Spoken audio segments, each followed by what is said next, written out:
72ാമത് Nehru trophy ജലമേളയുടെ ഒരുക്കങ്ങൾ അവസാന ഘട്ടത്തിൽ. ജലമേള മുഖ്യമന്ത്രി വി.ഡി. സതീശൻ ഉദ്ഘാടനം ചെയ്യും. കേന്ദ്ര ടൂറിസം മന്ത്രി ഗജേന്ദ്ര സിംഗ് ഷെഖാവത്തും കർണാടക മുഖ്യമന്ത്രി ഡി.കെ. ശിവകുമാറും അതിഥികളായി എത്തും.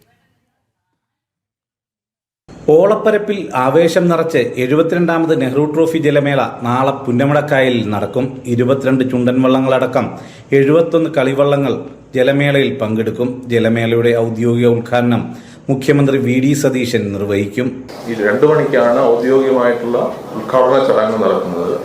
ഇത്തവണ നമ്മുടെ ബഹുമാന്യനായ മുഖ്യമന്ത്രി വി.ഡി. സതീശൻ സാറാണ് ഉദ്ഘാടന കർമ്മം നിർവഹിക്കുന്നത്. കാണികളുടെ സുരക്ഷ ഉറപ്പുവരുത്തുന്നതിനും ക്രമസമാധാന പാലനത്തിനും 1700 പോലീസുകാരെ വിന്യസിക്കും.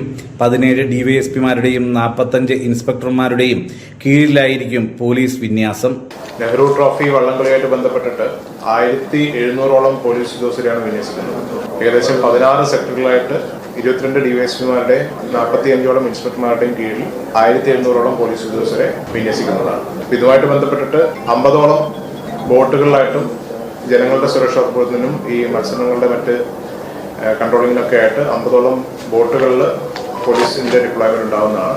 വള്ളംകളിക്കുള്ള എല്ലാ ഒരുക്കങ്ങളും പൂർത്തിയായതായി സംഘാടകർ അറിയിച്ചു. ഇത്തവണ ആദ്യമായി നെഹ്റു ട്രോഫി ജലമേളയുടെ നടത്തിപ്പ് ഈവന്റ് മാനേജ്മെന്റ് ഗ്രൂപ്പിനെ ഏൽപ്പിച്ചിരിക്കുകയാണ്. ടിക്കറ്റ് വിൽപ്പനയിൽ ഇക്കുറി വർധനവുണ്ടായതിനാൽ പല ടിക്കറ്റുകളുടെയും വിൽപ്പന നിർത്തിവെച്ചു. കളിവള്ളങ്ങളുടെ ബോണസും മെയിന്റനൻസ് ഗ്രാന്റും ഇക്കുറി 25% വർദ്ധിപ്പിച്ചപ്പോൾ സമ്മാനത്തുക ഒന്നാം സ്ഥാനക്കാർക്ക് 2 ലക്ഷം രൂപയിൽ നിന്നും 25 ലക്ഷം രൂപയായാണ് ഉയർത്തിയത്. വള്ളംകളി നടത്തിപ്പിൽ നിയമാവലികൾ കർശനമായി പാലിക്കും. 25%-ലധികം ഇതര സംസ്ഥാന തുഴച്ചിൽക്കാർ പാടില്ല എന്ന നിയമവും പനം തുഴയെ ഉപയോഗിക്കാവൂ എന്ന നിയമവും കർശനമാക്കുമെന്നും ജില്ലാ കളക്ടർ പറഞ്ഞു.